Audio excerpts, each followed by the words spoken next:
Hello everyone, welcome back. अभी तक जितना हम लोगों का वीडियो अपलोड हुआ है उसमें हम लोग क्या क्या कवर किए हैं पहले वो देखेंगे आज। पहले हम लोग स्टार्ट किए थे डिक्लाइन ऑफ मुगल से, फिर इंडिया ऑफ 18th सेंचुरी देखे थे, उसमें सक्सेसर स्टेट्स और ये सब था, rebel states, independent states, conquest of India, Bengal, Carnatic wars, Marathas, Mysore six, फिर ब्रिटिश का commercial land revenue system, administrative organisation और सोशल कल्चरल पॉलिसी, ये सब किए थे। फिर सोशल कल्चरल पॉलिसी, उसके बाद फिर economic impact of British rule, इसमें जो इम्पोवरिशमेंट ऑफ पेजेंट्री, हैंडीक्राफ्ट इंडस्ट्रीज का रूइन, ये सब किए थे। फिर इंडियन रिएक्शन में पहले 3 चीज़ देखे थे, पेजेंट रिवोल्ट्स, सिविल अपराइजिंग्स और ट्राइबल रिवोल्ट्स। उसके बाद रिवोल्ट ऑफ 1857, फिर चेंजेस आफ्टर 1857, और उसके बाद फिर कुछ कॉन्स्टिट्यूशनल डेवलपमेंट्स देख रहे थे हम लोग कि 1773 का रेगुलेटिंग एक्ट से लेकर के 1793 के चार्टर एक्ट तक, ये अभी तक हम लोग कर लिए हैं। इसमें इसका सेकेंड पार्ट बचा हुआ है, वो वहाँ से आज हम लोग स्टार्ट करेंगे। पिछले क्लास में हम लोग किए थे रिवोल्ट ऑफ 1857, इसमें causes, discontent with in the army, economic causes, जो भी रूइन और ये सब, ruin of handicraft, ज़मींदारी system, permanent settlement, ये सब था। Expansionist policies, doctrine of lab subsidiary alliance. Administrative causes में जो रेशियल डिस्क्रिमिनेशन जो उसमें सिविल सर्विसेज में था, या जो उनका पोस्ट एक लेवल तक लिमिटेड था इंडियंस के लिए। सोशल एंड रिलीजियस कॉजेज में सोशल रिलीजियस रिफॉर्म, जैसे abolition of Sati, window remarriage को अलाउ करना, फिर Christian missionaries. Nature of British rule कि वो फॉरेन एड था इसलिए, और इमीडिएट कॉज में इनफील्ड राइफल। फिर कोर्स ऑफ द रिवोल्ट देखे थे, और उसके बाद फिर कॉजेज फॉर फेलियर कि हर पार्ट को कवर नहीं किया इंडिया के, हर क्लास ने सपोर्ट नहीं किया, जैसे मिडिल क्लास ने नहीं किया, कोऑर्डिनेशन का कमी था, डिसिप्लिन का कमी था रेबल्स में। फिर ब्रिटिश जो भी उनके पास रिसोर्सेज ज़्यादा थे, आर्मी बेटर था। उसके बाद फिर सिग्निफिकेंस देखे थे कि कैसे it is a significant landmark in the history of India. उसके बाद कुछ सबसे इम्पोर्टेंट एक वो था कि हिंदू मुस्लिम यूनिटी और far sightedness of the rebels, vested interest of the British in the form of zamindar, money lenders and princely classes, और fragility of the British rule in North India. फिर नेचर उसका क्या था, कुछ लोगों ने बोला सेपॉय म्यूटनी है, कुछ लोगों ने बोला फर्स्ट वॉर ऑफ इंडिपेंडेंस है, कुछ लोगों का फिर अदर व्यू पॉइंट्स था। फिर हम लोगों ने फिर देखे थे कि एक कॉम्प्लेक्स इवेंट है और इसमें एक सब्जेक्टिविटी का एलिमेंट है, कि जो उसमें पार्ट लिए उनके लिए वो फ्रीडम स्ट्रगल था या वॉर ऑफ इंडिपेंडेंस था, लेकिन जिन्होंने पार्ट नहीं लिया उनके लिए फिर वो या तो सेपॉय म्यूटनी हो गया, या लॉ एंड ऑर्डर प्रॉब्लम हो गया, या सोशो रिलीजियस रिवोल्ट हो गया, जो भी। इसके बाद फिर हम लोग देखे, इसमें फिर PYQ भी था, 2 क्वेश्चन पूछा है यूपीएससी ने, एक 2019 में, एक 2016 में। और उसके बाद फिर किए थे चेंजेस में था पहले एडमिनिस्ट्रेशन में कॉज सबसे इंपॉर्टेंट था गवर्नमेंट ऑफ इंडिया एक्ट 1858, जिससे क्राउन टेक ओवर कर लिया था, वो गवर्नमेंट ऑफ इंडिया एक्ट आज कवर करेंगे। फिर चेंजेस इन दी आर्मी कि वो रेशियो फिक्स कर दिया था 1:2, 2:5। फिर ऑर्गेनाइजेशन ऑफ इंडियन सेक्शन की कास्ट को, मार्शल को, ट्राइबल, ये कास्ट आइडेंटिटी, रिलीजियस आइडेंटिटीज़ को इनक्रेज करना है। Martial class non martial class बना दिया। फिर attitude towards princely state friendly हो गया, जो ज़मींदार्स और लैंडलॉर्ड्स की तरफ फ्रेंडली हो गया। सोशल रिफॉर्म्स की तरफ नेगेटिव हो गया। रेशियल एंटोगनिज्म बढ़ गया। हॉस्टिलिटी टुवर्ड्स एजुकेटेड इंडियंस पहले अच्छा था, फिर बाद में बहुत नेगेटिव हो गया स्लोली। फिर डिवाइड एंड रूल को एनकरेज करने लगे। उसके बाद फिर कॉन्स्टिट्यूशनल डेवलपमेंट्स देख रहे थे, पहले देखे थे 1773। इसका कारण क्या था कि इनको मतलब इसको रेगुलेट क्यों करना चाह रहे थे जो ब्रिटिश गवर्नमेंट है, क्योंकि उनके पास पॉलिटिकल पावर आ गया था, और पॉलिटिकल पावर के बाद फिर ड्यूअल गवर्नमेंट ऑफ बंगाल 1765 से 1772, उसमें क्या हुआ कि बहुत एक्सटॉर्शनिस्ट काइंड ऑफ वो पॉलिसी अपनाए, और 1770 में एक बहुत सीवियर फेमीन आता है।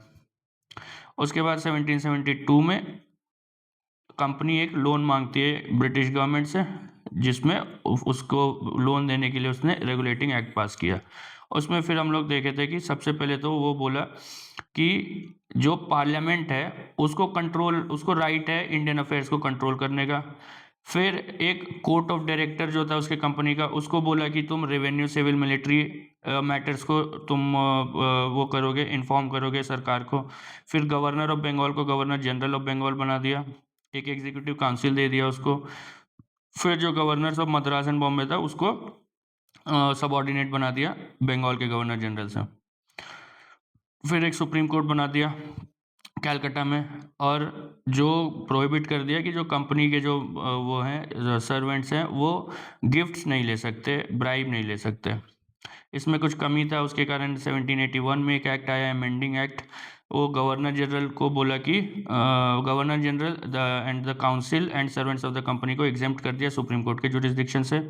फिर जो रिवेन्यू मैटर्स है उसको सुप्रीम कोर्ट के मैटर उससे वो कर दिया, एग्जेम्प्ट कर दिया, और बोला कि सुप्रीम कोर्ट को बस जो कैलकाटा के इनहेबिटेंट्स है उस पर जुरिस्डिक्शन होगा, और जो अपील होगा प्रोविंशियल कोर्ट से वो लाई करेगा गवर्नर जनरल इन काउंसिल को, ना कि सुप्रीम कोर्ट को। फिर 1784 में पिट्स इंडिया एक्ट आता है। कोर्ट ऑफ डायरेक्टर को बोला कि तुम कमर्शियल चीज़ मैनेज करोगे, लेकिन जो पॉलिटिकल अफेयर है उसके लिए हम लोग बोर्ड ऑफ कंट्रोल बना रहे हैं। 6 मेंबर्स होंगे, और जो कोर्ट ऑफ डायरेक्टर्स होगा वो रिपोर्ट करेगा बोर्ड ऑफ कंट्रोल को in matters of military, revenue and civil matters. Civil military matters और रेवेन्यूज वो बोर्ड ऑफ कंट्रोल को रिपोर्ट करेगा। फिर जो गवर्नर जनरल का जो काउंसिल था उसका साइज घटा दिया था, 4 से कर दिया था 3, ताकि जो उसमें कॉन्फ्लिक्ट हो रहा था वो कम हो। और अब बोला था कि जो बॉम्बे और मद्रास के भी जो गवर्नर्स होंगे उनका एक काउंसिल बनेगा, और मद्रास और बॉम्बे को और मैटर्स में सबऑर्डिनेट कर दिया था, not just in matters of war and peace but also in diplomacy, civil and revenue matters. फिर इसके बाद एक अमेंडिंग एक्ट आया 1786 में, जब कॉर्नवालिस को बनाना था गवर्नर जनरल, तो उसने बोला कि भाई मेरे को 2 चीज़ दो, पहला तो अपने काउंसिल के ऊपर वीटो पावर, और दूसरा कि मेरे को कमांडर इन चीफ का भी पावर दो। तो ये दोनों चीज़ हुआ कि जो कॉर्नवालिस था उसको गवर्नर जनरल को भी उसको कमांडर इन चीफ भी बनाया, और उसको वीटो पावर भी दिया। फिर चार्टर एक्ट 1793 वो जो मोनोपोली था उसको एक्सटेंड किया 20 साल के लिए। फिर एक बहुत इंपॉर्टेंट बात बोला कि जो सब्जेक्ट्स ऑफ द क्राउन है वो सॉवरेन पावर्स नहीं एक्वायर कर सकते। इसका मतलब है कि जो तुम टेरिटरी ओन कर रहे हो, जो कंपनी के पास टेरिटरी है वो असल में ब्रिटिश क्राउन का ही है। The act made it clear that the company was exercising political power on behalf of the crown. फिर बोर्ड ऑफ कंट्रोल और उसका जो भी स्टाफ था उसको बोला कि आप इंडियन रेवेन्यू से वो पे होगा। तो ये क्या दिखाया कि जो ड्रेन है, ड्रेन पहले से हो रहा था, ये याद रखिएगा कि ड्रेन ऑफ वेल्थ पहले से हो रहा था। जो गिफ्ट लेते थे या जो ब्राइब लेते थे और फिर लेकर इंग्लैंड चले जाते थे, ये इसको एकदम एक्सप्लिसिट कर दिया ड्रेन को, कि देखो आप ड्रेन हो रहा है, इसको एकदम साफ कर देगी, आपको समझाने की जरूरत नहीं है कि हाँ ड्रेन हो रहा है। बोर्ड ऑफ कंट्रोल को घटा के, मेंबरशिप घटा के 6 से कर दिया 3। फिर बोला कि तुम लाइसेंस दे सकते हो अब किस चीज़ के लिए, तो अपने एम्प्लॉय को दे दो कि ट्रेड कर सकते हो इंडिया में। ये मिसयूज ऑफ दस्तक वाले में इसके कंटेक्स्ट में इसको याद रखना है। फिर वीटो पावर जो कॉर्नवालिस को दिया था वो बोला कि सबके पास है, अब जो भी सक्सीडिंग जो भी सब्सिक्वेंट गवर्नर जनरल्स होंगे। फिर बोला कि जो रेवेन्यू एडमिनिस्ट्रेशन है और जो जुडिशियल फंक्शंस है उसको हम लोग सेपरेट कर रहे हैं, और EIC needed the permission of the British government to appoint its principal servants like governor general of Bengal, governors of Bombay and यहाँ पे मद्रास भी होगा, और कमांडर इन चीफ।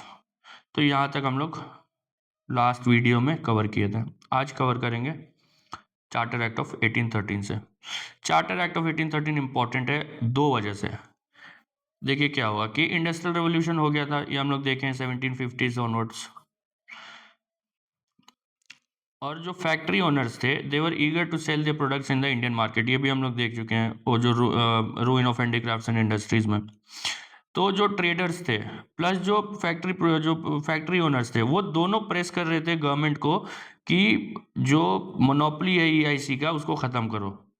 फिर एक चार्ल्स ग्रांट थे उस समय, जो who had an important role in framing the act, वो एक इवेंगलिस्ट थे, मतलब वो चाहते थे कि क्रिश्चियनिटी को स्प्रेड किया जाए, और वो मानते थे कि जो वाइट मैन्स बर्डन है वो तभी फुलफिल हो सकता है जब हम लोग क्रिश्चियनिटी देंगे इंडियंस को। वाइट मैन्स बर्डन क्या है कि ये अंग्रेज लोग ये मानते थे कि जो बाकी के लोग हैं, मतलब बाकी सिविलाइजेशन है, वो इन्फीरियर है, जो ब्रिटिश सिविलाइजेशन है वो सुपीरियर है बाकी लोगों से। तो हम लोगों के पास जो आइडियाज़ हैं, जो हमारा पॉलिटिकल इंस्टीट्यूशन है, जो इकोनॉमिक सिस्टम है, जो कल्चर है, जो जिस वे में हम लोग एक अपने आप को प्रेजेंट करते हैं, मतलब हर चीज़, अपना लाइफस्टाइल, वो हम लोग दूसरे को देंगे और इससे वहाँ प्रोग्रेस होगा। तो इसको बोलते थे वाइट मैन्स बर्डन, कि ये हमारा बर्डन है भाई कि हम लोग दूसरे को वो कर सके। और ये बोला कि दूसरा कि वेस्टर्न एजुकेशन देंगे हम लोग। वेस्टर्न एजुकेशन जो ये है फैक्ट्री ओनर्स हैं, उनको भी लगता था कि वेस्टर्न एजुकेशन इंपॉर्टेंट है। जो ईस्ट इंडिया कंपनी को था वो भी, उसको भी लगता था कि वेस्टर्न एजुकेशन इंपॉर्टेंट है, और ये चार्ल्स ग्रांट को भी लगता था वेस्टर्न। क्यों? जो फैक्ट्री ओनर्स थे उनको लगता था कि ये अगर इंडियंस को हम लोग वेस्टर्न एजुकेशन देंगे तो वो हमारा गुड्स ज़्यादा खरीदेंगे। जो कंपनी थी उसको लगता था कि हम लोग वेस्टर्न एजुकेशन देंगे तो ये हमारा जो स्टाफ का जो रिक्वायरमेंट है वो कम हो जाएगा, सस्ता स्टाफ मिल जाएगा हम लोगों को, क्लर्क सस्ता मिलेगा। और चार्ल्स ग्रांट को लगता था कि भाई अगर ये जो इंग्लिश एजुकेशन अगर दे देंगे, वेस्टर्न एजुकेशन दे देंगे, तो वो हमारा क्रिश्चियनिटी को जल्दी से एक्सेप्ट करेंगे। तो इसका मेन प्रोविजंस क्या था? सबसे पहला तो ये कि the monopoly of East India Company over Indian trade was ended and it was thrown open to everyone. मतलब अब ट्रेडर भी आ सकते हैं। अब आप समझिए इसमें दो चीज़ है, एक तो हुआ ट्रेडर, वो क्या करेगा, वो इंडिया आएगा, इंडिया से सामान खरीदेगा और फिर इंग्लैंड में या जहाँ भी उसको बेचना है वो बेचेगा। दूसरा है फैक्ट्री ओनर, वो क्या करेगा, वो इंग्लैंड में गुड्स प्रोड्यूस करेगा और फिर उसको इंडिया लाएगा और यहाँ पे बेचेगा। वो ट्रेड नहीं कर रहा है, वो प्रोड्यूस कर रहा है और उसको बेच रहा है। और एक ट्रेडर है जो या तो वहाँ से गुड्स लाके यहाँ बेच रहा है या यहाँ से गुड्स ले जाके वहाँ बेच रहा है। तो इन दोनों के लिए जो इंडियन ट्रेड था उसको ओपन कर दिया गया। लेकिन जो टी के ऊपर ट्रेड था, चाय का ट्रेड, और चाइना के साथ ट्रेड था, वो कंपनी का मोनोपोली था। चाइना के लिए क्यों लड़ा ये लोग? ओपीएम के कारण। ये क्या करता था इंग्लिश ईस्ट इंडिया कंपनी, कि बंगाल से पैसा लेता था और ओपीएम जाके चाइना में बेचता था। तो वहाँ का गवर्नमेंट ने चाइना पे इंपोर्ट वो बैन भी लगा दिया था। उसके बाद भी उसको फोर्स करके उसके जो कोस्टल एरियाज है उस पर बम्बार्ड करके उसको फोर्स किया कि तुम मेरा ओपीएम खरीदो। फिर बोला कि जो गोल है ब्रिटिश रूल का इंडिया में, it is the moral and spiritual upliftment of India. बोलने का बात है बस, वो मोरल स्पिरिचुअल अपलिफ्टमेंट कुछ था नहीं। देखिए एक प्रॉब्लम ये भी था ना कि इंग्लैंड में जो पॉलिसी तय हो रहा है और इंडिया में जो उसका इम्प्लीमेंटेशन है उसमें बहुत ज़्यादा फर्क था। जो वहाँ जो लोग बोलते थे कि इंडिया में ऐसा होना चाहिए, वो इंडिया में वैसा होता नहीं था। इसलिए जो मॉडरेट्स थे, जो अभी देखेंगे थोड़ी देर में, उनको क्या लगता था कि अगर हम लोग ब्रिटिश जो सिटीजन्स है, जो ब्रिटिश मतलब इंग्लैंड के जो लोग हैं, उनको अगर हम लोग बता सकें, वहाँ के जो पार्लियामेंटेरियंस उनको बता सकें कि जो ईस्ट इंडिया कंपनी है वो हमारे साथ क्या कर रहा है, या जो यहाँ के ऑफिशियल्स है वो कैसे हम लोगों को गंदे तरीके से रूल कर रहे हैं, तो वहाँ पे रिफॉर्म होगा।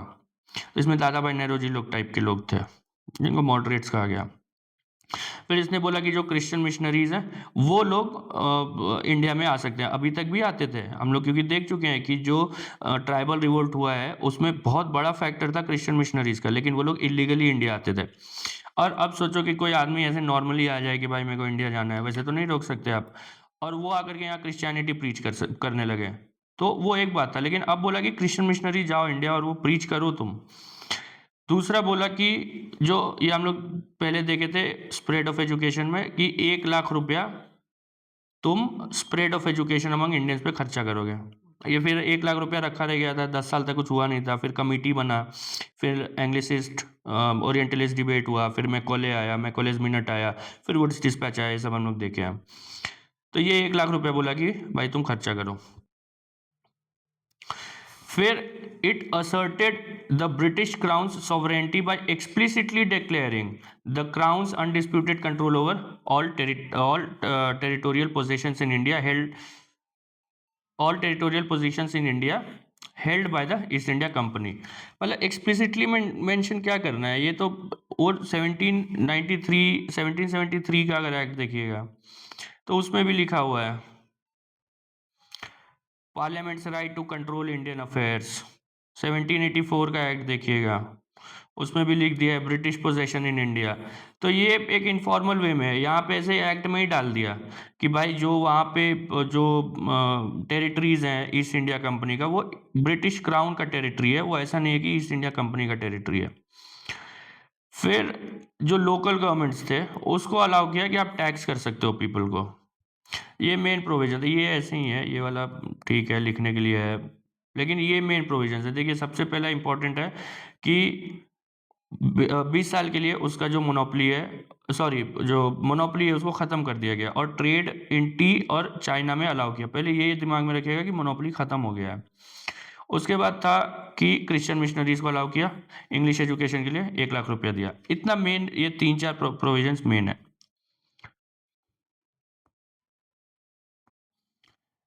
फिर चार्टर एक्ट 1833, इसमें फिर क्या हुआ था कि मोनोपोली तो खत्म कर दिया था, लेकिन जो चार्टर था, मतलब जो कंपनी एक चार्टर से बना था, रॉयल चार्टर से 1600 में, उस चार्टर को इन लोगों ने 20 साल के लिए एक्सटेंड किया था। जैसे 1793 के एक्ट में भी 20 साल के लिए एक्सटेंड किया था। लेकिन चार्टर एक्ट का 1833 में क्या हुआ कि बोला कि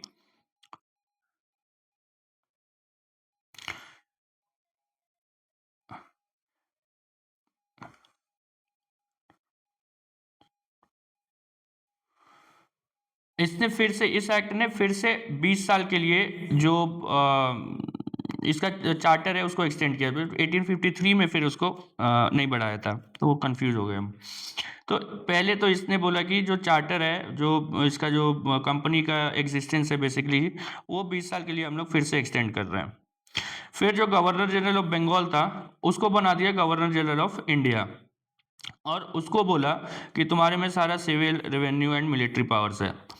तो for the first time an all India authority was created. अभी तक क्या था कि governor general of Bengal supreme था, लेकिन जो बॉम्बे और मद्रास के जो वो थे गवर्नर थे उनको भी पावर था। लेकिन अभी क्या हो गया कि जो गवर्नर जनरल ऑफ इंडिया जो बन गया है वो सुप्रीम है। अब वो जो बोलेगा वही चलेगा। वो ऐसा नहीं है कि वो मतलब एकदम हायरार्की बना दिया गया कि ये टॉप पे है ये बंदा, इसका जो ऑर्डर होगा वो चलेगा। इसमें अगर आप और डिटेल में जाइएगा तो ये भी देखिएगा कि ये स्पेसिफिकली मेंशन है कि अगर गवर्नर जनरल ऑफ बंगाल, मतलब बाद में जो इंडिया का हो गया गवर्नर जनरल ऑफ इंडिया, वो अगर बॉम्बे या मद्रास में जाता है तो जो ऑर्डर ऑफ प्रेसिडेंस है, जैसे इंडिया का अभी प्रेसिडेंट है, फिर वाइस प्रेसिडेंट है, उसमें जो गवर्नर जनरल ऑफ इंडिया है वो टॉप पे रहेगा। तो इसको एक फॉर्मल इसको रिकॉग्नाइज कर लिया गया कि हाँ ये अब एक सिंगल अथॉरिटी है जो इंडिया को गवर्न करेगा। अब ये चीज़ ध्यान रखिएगा कि 1773 में ये सेंट्रलाइजेशन का जो प्रोसेस है वो स्टार्ट हुआ था, और ये कल्मिनेट कर रहा है 1833 में। ये चीज़ हमेशा याद रखिएगा कि ये प्रोसेस स्टार्ट हुआ था सेंट्रलाइजेशन का 1773 में, और ये कल्मिनेट किया है 1833 में। फिर जो बॉम्बे और मद्रास के जो वो थे, जो गवर्नर्स थे, उनका लेजिस्लेटिव पावर ख़त्म कर दिया। लेजिस्लेटिव पावर मतलब पहले क्या हो रहा था कि गवर्नर जनरल ऑफ बंगाल भी वो लेजिस्लेट कर रहा है, उसका अपना वो काउंसिल है उसमें भी लेजिस्लेट कर रहा है, और ये लोग अपने प्रोविंसेस के लिए लेजिस्लेट कर रहे हैं। लेकिन अब जो मद्रास और बॉम्बे के जो वो हैं गवर्नर्स हैं, उनका लेजिस्लेटिव पावर भी ख़त्म कर दिया। जितना भी लेजिस्लेशन होगा अब वो गवर्नर जनरल ऑफ इंडिया के काउंसिल में ही होगा। उसके बाद जो कंपनी था उसका कमर्शियल फंक्शन को ख़त्म कर दिया कि अब जो कंपनी होगा वो प्योरली एडमिनिस्ट्रेटिव बॉडी ही होगा। फिर से ये एक बार बोला, ये इस एक्ट ने फिर से एक बार रीअफर्म किया कि the companies territories in India were held by it in trust for his majesty, his hairs and successors. मतलब जो आते जाएंगे वो कंपनी, मतलब ये मान रहे थे कि कंपनी का रूल कब तक चलेगा, मतलब ये सक्सेसर्स लिख दिया। तो ये चीज़ को लोग बार-बार ये रिइटरेट कर रहे हैं। 1773 से लेके अभी आ गया 1853 का एक्ट आ गया 1833 का। इसमें भी उस बात को रिइटरेट कर रहे हैं कि भाई ये जो कंपनी का जो पोज़ीशन है इंडिया में वो असल में ब्रिटिश क्राउन का है। फिर जो एग्ज़ीक्यूटिव काउंसिल था, गवर्नर जनरल ऑफ इंडिया, उसको अब इंडिया बोलेंगे, बंगाल नहीं बोलेंगे। गवर्नर जनरल ऑफ इंडिया का जो काउंसिल था उसमें एक मेंबर को ऐड किया, उसको बोला लॉ मेंबर। अब ध्यान रखिएगा कि 1773 में 4 मेंबर्स थे, पहले 4 मेंबर थे, फिर पिट्स इंडिया एक्ट में उसको घटा करके 3 कर दिया, कॉन्फ्लिक्ट को घटाने के लिए। अब फिर से एक मेंबर को ऐड कर दिया तो अब काउंसिल का स्ट्रेंथ हो गया 4, एक्सक्लूडिंग द गवर्नर जनरल। मतलब जब गवर्नर जनरल इन काउंसिल का बात करेंगे तो उसमें 5 मेंबर हैं। अगर गवर्नर जनरल्स काउंसिल का बात करेंगे तो वो 4 मेंबर है। फिर ये एक्ट ने ट्राई किया कि एक ओपन कंपटीशन हो, जो सिविल सर्विसेज जो चल रहा था उस समय, उसमें ओपन कंपटीशन को मतलब स्टार्ट कर दिया जाए। लेकिन जो ईस्ट इंडिया कंपनी है वो बहुत ज़्यादा लड़ा कि भाई ये राइट हम लोग नहीं देंगे, क्योंकि देखिए कंपनी का भी ढेर सारा लोग था वो पार्लियामेंट में, ढेर सारे पार्लियामेंटेरियंस उसके वो थे, स्टेक होल्डर्स थे। और जो रानी थी, जो राजा था उस समय, जो भी होगा, वो तो खुद इसका वो था, स्टेक होल्डर था। तो फिर इसने पूरा ऐसे वो कर करके this provision was negated after opposition from court of directors, court होगा। और एक मैटर ये भी था कि जो इंडिया में उस समय जो जॉब था, भले ही उसको मतलब बोलते थे लोग कि दूर है, घर से दूर है, ये वो है, लेकिन होता क्या था ना कि वहाँ से लोग आते थे और कुछ साल यहाँ पे नौकरी करके, जैसे जो क्लाइव है वो 35 ऐसा 34-35 ईयर्स की एज में वापस चला गया और उसके पास मिलियंस उसका वो था, वेल्थ था। वो बैटल ऑफ प्लासी में पार्ट लिया, उसके बाद उसको मिलते गया, वो गवर्नर बन गया, उसके बाद मीर जाफर, मीर कासिम से पैसा लूटते रहा, ढेर सारा पैसा कमाया और जाके तो यही चीज़ होता था। जो कंपनी, जो ऑफिशियल्स थे, उनका जो असल में जो इनकम था वो उनका सैलरी नहीं था, वो था प्राइवेट ट्रेड और था करप्शन। और इसलिए जो हम लोग एडमिनिस्ट्रेटिव ऑर्गेनाइजेशन में पढ़े हैं कि कॉर्नवालिस ने ये सब रोकने का ट्राई किया था। तो ये इसका मेन प्रोविजन है। सबसे पहले ये कि जो गवर्नर जनरल ऑफ बंगाल है उसको बना दिया गवर्नर जनरल ऑफ इंडिया, और उसको एक सिंगल पॉलिटिकल अथॉरिटी बना दिया। जो लेजिस्लेटिव पावर था बॉम्बे और मद्रास वाले गवर्नर्स को, उनको ख़त्म कर दिया। कंपनी का कमर्शियल फंक्शंस खत्म कर दिया और बोला प्योरली एडमिनिस्ट्रेटिव बॉडी है। इसका मतलब ये हुआ ना कि वो ट्रेड अब नहीं करेगा, मतलब ट्रेडिंग वो खत्म हो गया। वो जो ये भी जो राइट था ना, ये वाला,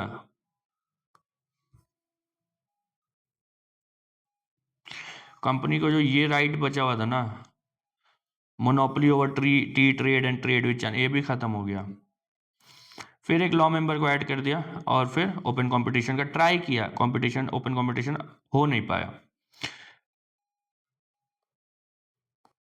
अब फिर आता है चार्टर एक्ट 1853।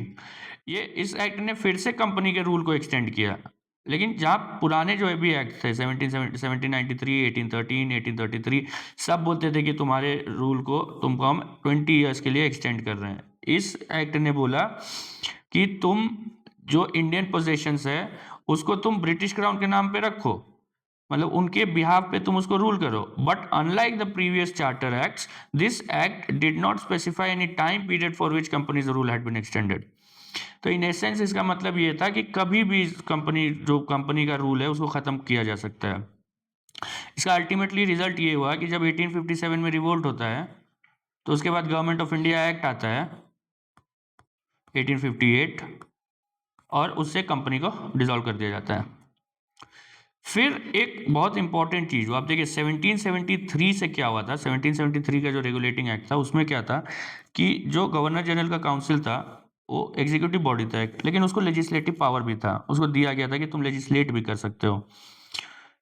तो उस समय क्या था कि एक ही बॉडी लेजिस्लेट भी कर रहा था और एक ही बॉडी एग्जीक्यूट भी कर रहा था, कोई सेपरेशन ऑफ पावर नहीं था। 1853 के एक्ट ने क्या ट्राई किया कि एग्जीक्यूटिव और लेजिस्लेटिव फंक्शन जो होगा गवर्नर जनरल काउंसिल का, उसको हम लोग सेपरेट करेंगे। कैसे करेंगे? तो 6 नए मेंबर्स होंगे जिनको बोलेंगे लेजिस्लेटिव मेंबर्स। और अब क्या हो गया कि एक बॉडी हो गई, एक गवर्नर जनरल है, इसके अंदर एक 6 मेंबर है जो लेजिस्लेटिव मेंबर्स हैं और 4 मेंबर हैं जो एग्जीक्यूटिव मेंबर है। तो जब ये बॉडी एक एग्जीक्यूटिव बॉडी के तौर पे मिलेगा कि एक जैसे फॉर एग्जांपल आज का काउंसिल ऑफ मिनिस्टर, तो ये लोग मिलेंगे, गवर्नर जनरल मिलेगा और उसका 4 एग्जीक्यूटिव मेंबर मिलेगा। लेकिन जब वो लोग एक लेजिस्लेटिव बॉडी के तौर पे मिलेंगे तब वो लोग एज अ होल मिलेंगे। अब इसका लॉजिक क्या है कि अगर लेजिस्लेचर है तो उसमें एग्जीक्यूटिव तो चाहिए ना, जो पार्लियामेंट्री फॉर्म ऑफ गवर्नमेंट है। और ये लोग जो सिस्टम अडॉप्ट करते थे वो पूरा पार्लियामेंट के जैसा था। वो जैसे आज होता है मोशन को वो किया कि भाई एक्सेप्ट कर लो, मोशन एक्सेप्ट हुआ, मोशन पर डिबेट हुआ, फिर वोटिंग हुआ, ये सब होता था। तो आप लोग ये समझिए कि जब गवर्नर जनरल का जो वो काउंसिल है वो जब एग्जीक्यूटिव बॉडी के तौर पे मिलेगा तब ये लोग मिलेंगे। एग्जीक्यूटिव बॉडी मतलब फॉर एग्जांपल डलहौजी है, उसको डिसाइड उसको वॉर करना है भाई, तो ठीक है भाई, तो फिर ये मिलेगा जो गवर्नर जनरल का एग्जीक्यूटिव बॉडी है। लेकिन अभी वीडियो रीमैरिज एक्ट पास करना है तब ये सब मिलेंगे।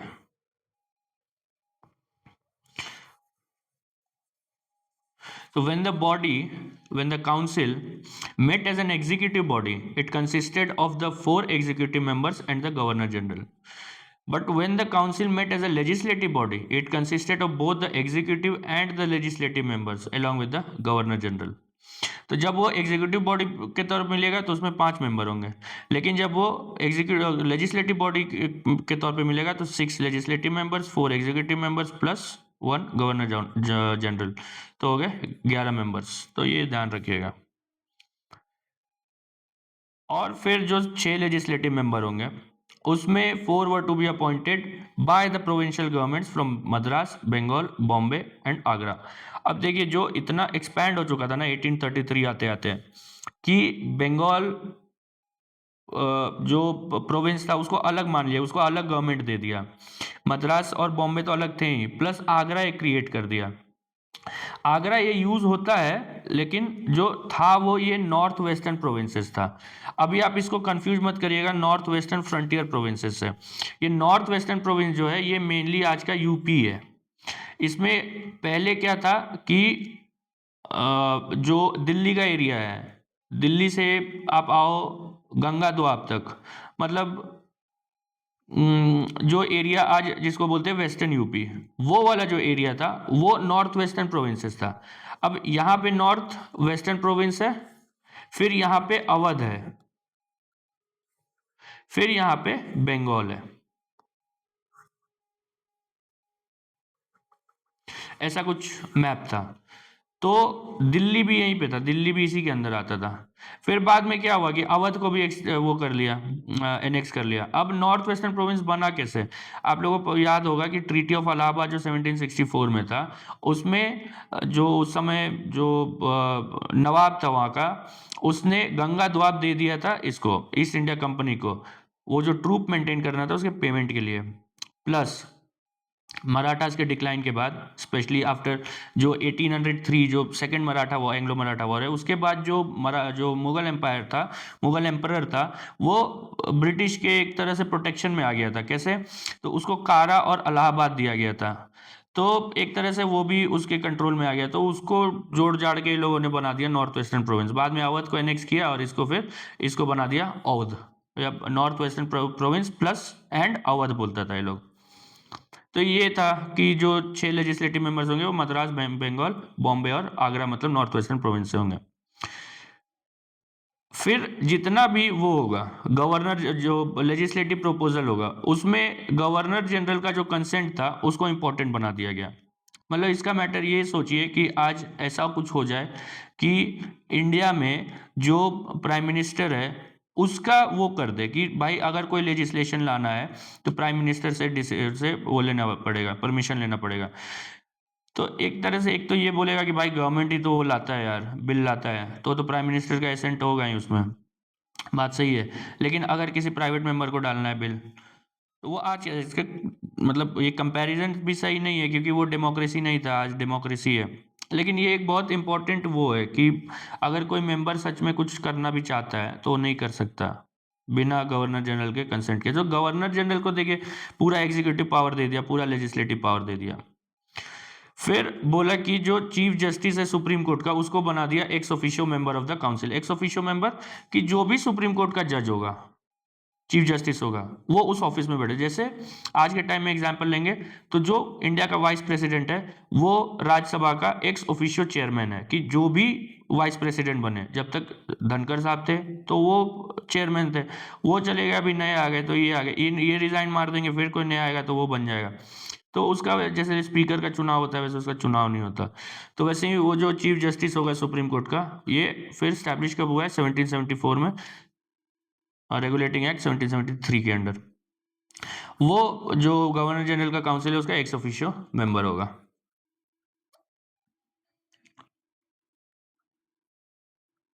फिर अगला प्रोविजन है कि जो 1853 के एक्ट ने नहीं कर पाया, कि हम लोग, सॉरी 1833 के एक्ट ने नहीं कर पाया, कि हम लोगों को एक ओपन कंपटीशन चाहिए, इसने एक ओपन कंपटीशन वो कर दिया कि भाई अब जो कंपनी में जो भी वो सर्वेंट्स होंगे उनका अब ओपन कंपटीशन होगा। ऐसा नहीं होगा कि कोर्ट ऑफ डायरेक्टर्स में वो चल रहा है, उसमें वही था भाई भतीजा हुआ था कि भाई इसको ले ले, उसको कर दे, पैसा लेके कर दे, तो उसको खत्म कर दिया गया।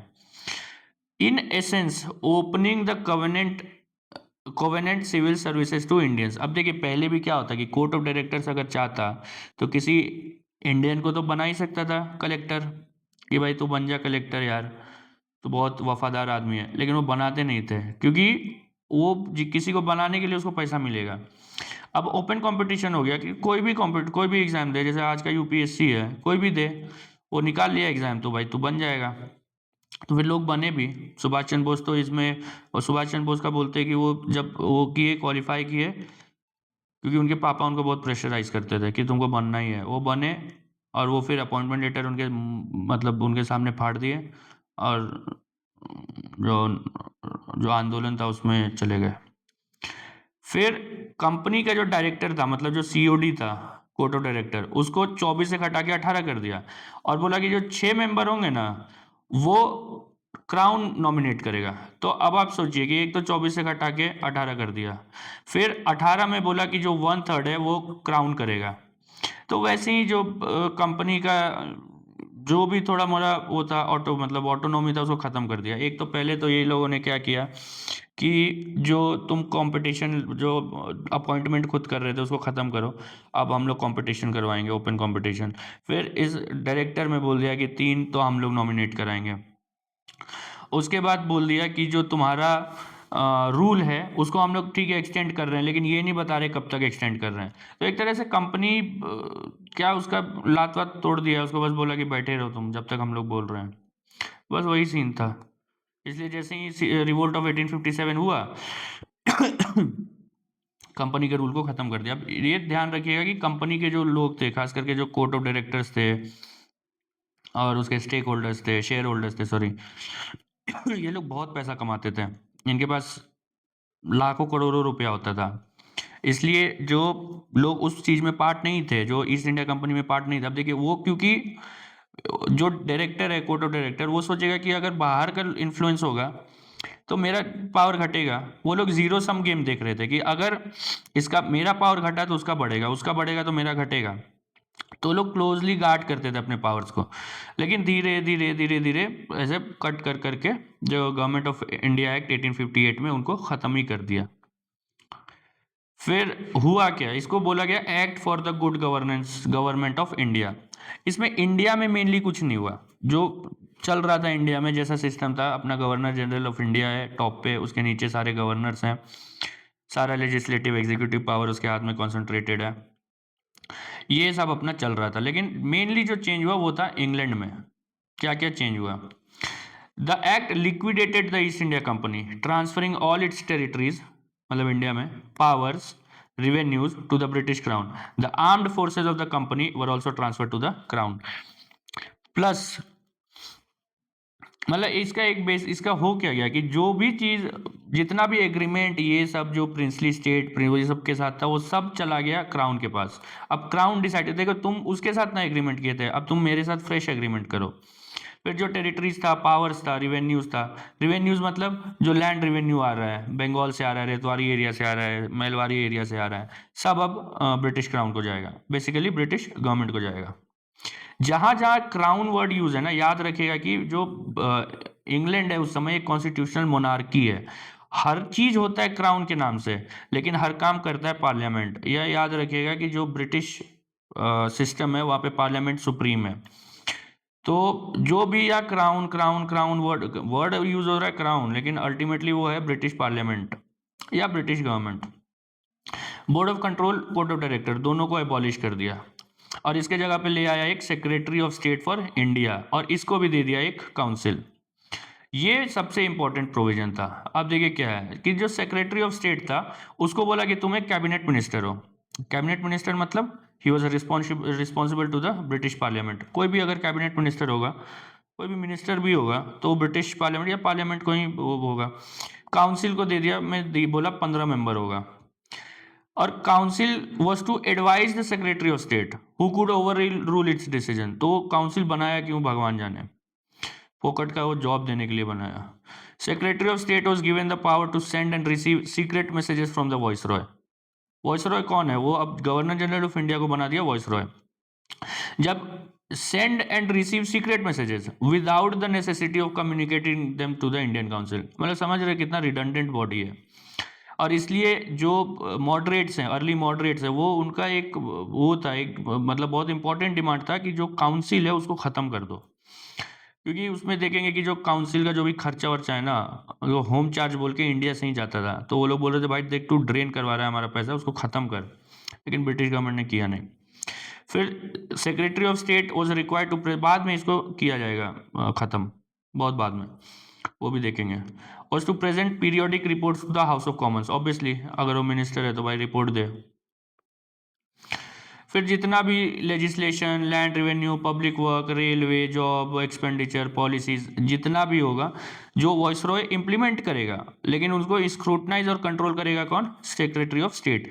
मतलब जो भी चीज़ है, जितना भी अल्टीमेट चीज़ है वो वही है, मंत्री वही है। एक तरह से वो समझ लो कि आप उसका एक डिपार्टमेंट है, secretary of state for India, India उसका एक डिपार्टमेंट है। जैसे आज के समय में जो जैसे फिशरीज मिनिस्टर है तो वो फिशिंग उसका डिपार्टमेंट है, ऐसे ही इंडिया उसका डिपार्टमेंट था। और वॉइस रॉय उसका एक तरह से सेक्रेटरी था, उसका वो इम्प्लीमेंटिंग आर्म था। The designation of governor general of India was changed to Viceroy of India. He was the direct representative of the British Crown in India. In matters of policy and execution, the Viceroy was increasingly reduced to a subordinate position in relation to the British government. पहले क्या था, governor general of India जो उसको मन करता था, court of directors वहाँ बैठा हुआ इंग्लैंड में, बोला भाई लड़ाई मत करो, यहाँ पे बोल दिया कि अरे भाई आर्मी आ गया था सामने, लड़ना पड़ गया, तो क्या करेगा कोर्ट ऑफ डायरेक्टर। अभी भी वो काम हो सकता था, लेकिन अब वो काम होता नहीं था क्योंकि अब सब ब्रिटिश पार्लियामेंट वो देखता था। दूसरा कि अल्टीमेटली जो पावर था वो वॉइस रॉय से हटा के ना उस वोट दे दिया सेक्रेटरी ऑफ स्टेट को। इम्प्लीमेंट कर रहा है ऑन ग्राउंड वॉइस रॉय है, लेकिन जो अल्टीमेट अथॉरिटी है वो सेक्रेटरी ऑफ स्टेट है। So the Government of India Act 1858 did not alter the system of government in India, other than changing the title of Governor General. It was mainly concerned with transferring power from EIC to the British Crown, मतलब British Parliament, and creating a structure through which that power was to be exercised. तो ये mainly जो अभी हम लोग देखें 1773 से हम लोग 1858 तक कर लिए। उसके बाद फिर इंडियन काउंसिल्स एक्ट होगा 1861 का, काउंसिल्स एक्ट होगा 92 का एक्ट होगा, 1909 का होगा, 1919 का होगा, 1935 का होगा और 1947 का इंडियन इंडिपेंडेंस एक्ट होगा। जैसे जैसे आते जाएगा वैसे वैसे हम लोग करते जाएंगे। अभी क्योंकि हम लोग 1858 तक किए हैं इसलिए अभी तक हम लोग 1850 गवर्नमेंट ऑफ इंडिया एक्ट 1858 तक किए हैं। अब देखिए इस टॉपिक से मेंस में वैसा कुछ नहीं आता, अभी तक नहीं आया है, ना पॉलिटी में आया है ना हिस्ट्री में आया है, लेकिन प्री में इससे ढेर सारा क्वेश्चन आया है। और एक तो ऐसा क्वेश्चन है जो बिपिन चंद्रा का जो वो है, शायद 18 कोई किसी एक्ट का है, उसमें आप देखोगे कि 2 सेंटेंस उसने लिखा है बिपिन चंद्रा ने उसके बारे में, और उसी दोनों सेंटेंस को वो 2 पार्ट में उसको बांट दिया है और सवाल पूछ दिया है। तो ये वाला ऐसा टॉपिक है ना जो लो हैंगिंग फ्रूट है। इसको अगर ये एग्जाम में अच्छे से पढ़ लो, सिंपल सा टॉपिक है, अगर एग्जाम में आया आपको 2 मार्क्स फ्री का मिल जाएगा, टाइम भी बचेगा। तो ये हो गया हमारा 1773 से 1858। अब हम लोगों को स्टार्ट करना है राइज ऑफ नेशनलिज्म। अगला टॉपिक है राइज ऑफ नेशनलिज्म। अब नेशनलिज्म क्या है, तो उससे पहले एक सवाल है कि नेशन क्या है। तो नेशन एक ऐसे लोग हैं, ग्रुप है जो जिनमें एक वी फीलिंग है, ऐसा ये जनरल टर्म है कि वी फीलिंग है, subjective feeling of oneness among a given population. तो क्या अगर कोई धर्म है उसमें भी वी फीलिंग होता है, कोई लैंग्वेज है उसमें भी वी फीलिंग होता है, तो इसमें क्या अलग है? इसमें एक तरह से जो सुप्रीम आता है वो होता है पॉलिटिकल, पॉलिटिकल कोनोटेशन होता है इसमें, कि आपका जो नेशन है उसके प्रति आप वफादार, जैसे आप धर्म के प्रति वफादार हैं, आप लैंग्वेज के प्रति वफादार हैं, वैसे ही आप राष्ट्र के प्रति वफादार हैं। तो राष्ट्र हो गया ऐसे लोग जो वी फीलिंग है, जिनमें वननेस है और इसमें एक पॉलिटिकल कोनोटेशन है। तो ये जब मिल जाता है तो ये बन जाता है नेशन स्टेट। अब ये कहाँ एग्जिस्ट करता है? जैसे बहुत लोग बोलेंगे जो फ्रेंच है they are a people, British English are a people. तो क्या इंडियंस आर अ पीपल? जहाँ इतना लैंग्वेज है, इतना वो है, धर्म है, सब चीज़ है, यहाँ पे ट्राइब्स हैं, हिंदुइज्म में इतना सारा है, इस्लाम में इतना सारा है, तो हम लोग हैं क्या एक पीपल। तो इसमें अलग अलग व्यूज़ हैं। अगर आप पढ़ोगे, कुछ लोग आर्ग्यू करते हैं कि India was a nation ever since the, मतलब as a old age time में चले जाओगे आप, टू बी प्रिसाइज अगर आप मॉडर्न एम्पायर में जाओगे तो एक कॉमन एडमिनिस्ट्रेटिव ऑर्गेनाइजेशन है, स्ट्रक्चर है, और वो वहाँ से हमारा राष्ट्रवाद स्टार्ट होता है। लेकिन जो मॉडर्न सेंस में जो नेशनलिज्म है वो स्टार्ट हुआ है फ्रांस सॉरी यूरोप में और वो इंडिया आया है early 20th late 19th early 20th century में। अब इसका क्या एग्जाम्पल है जो हम लोग पढ़े हैं पहले कि 1857 में अगर इंडिया एक नेशन होता तो जो वेस्टर्न है, सदर्न है, ये सब जो एरियाज है जिन्हें साथ नहीं दिया, या वैसे क्लास थे जिन्हें साथ नहीं दिया वो रेबेल्स का, वो लोग भी साथ देते। तो लोग बोलते हैं कि जब मॉडर्न जो ये आंदोलन स्टार्ट हुआ ब्रिटिश रूल के खिलाफ, तब एक नेशनलिज्म इंडिया में मतलब आया या उसका जन्म हुआ। तो उसी का हम लोगों को कारण पढ़ना है कि नेशनलिज्म इंडिया में अराइज हुआ क्यों या हुआ कैसे। अब यहाँ देखिए, Indian people since ages had a feeling of common belongingness. कैसे? तो ये बता चुके हम, सिंधु से सिंधु तक, एक सिंधु हो गया इंडस, दूसरा सिंधु हो गया समुद्र जो बे ऑफ बंगाल है या इंडियन ओशन है। उसमें फिर ज्योग्राफी, रिलीजन, कल्चर, ये सब के कारण एक राष्ट्र के तौर पे हम लोगों को माना जा सकता है। लेकिन nationalism in the modern sense of the term was lacking. The exploitation and oppression that Indians witnessed since the Battle of Plassey slowly aroused a feeling of unity among them, which gave birth to modern nationalism over a period of time. Various other factors also played an important role in giving rise to nationalism in India. अब ये factors क्या कहते हैं? पहला तो economic backwardness. Economic backwardness से political वो कैसे होता है, वो नेशनलिज्म कैसे अराइज होगा? तो जो इंडियंस है वो देख रहे हैं कि भाई हमारा जो हालत है वो ख़राब है, हमारा हैंडीक्राफ्ट इंडस्ट्रीज़ को ख़त्म कर दिया, क्राफ्ट्समैन लोग अनएम्प्लॉय हो गए, परमानेंट सेटलमेंट ने ज़मींदारों को बेघर कर दिया, पेजेंट तो वैसे ही दबाए हुए थे पहले मुगल टाइम से ही, उसके पहले से ही। और जो ये सब जो कर रहा है वो एक ही है, वो ब्रिटिश रूल है। तो आपको एक कॉमन एनिमी मिल रहा है। एक तो आप एसोसिएट कर पा रहे हो कि अच्छा ये ठीक है, भले ही बंगाल का आदमी है, ये पंजाब का आदमी है, ये मद्रास का है, बॉम्बे का है, सेंट्रल प्रोविंस का है, लेकिन सबका प्रॉब्लम एक ही है। लेकिन दुश्मन भी एक है, जो कारण है वो भी एक है। भले ही फिर उसमें इंडियंस भी हैं, जमींदार हैं, मनी लेंडर्स हैं, लेकिन अल्टीमेटली वो समझ रहे हैं कि ब्रिटिश है। तो इसके कारण एक वी फीलिंग का डेवलपमेंट होता है कि जो इकोनॉमिक जो बैकवर्डनेस था वो लोगों को यूनाइट किया कि देखो सब तो बैकवर्ड ही है भाई, चाहे आर्टिजन्स हैं, चाहे एग्रीकल्चर हो या ज़मींदार हो, ये लोगों को एब्सेंटी लैंडलॉर्ड ने भी वो कर दिया।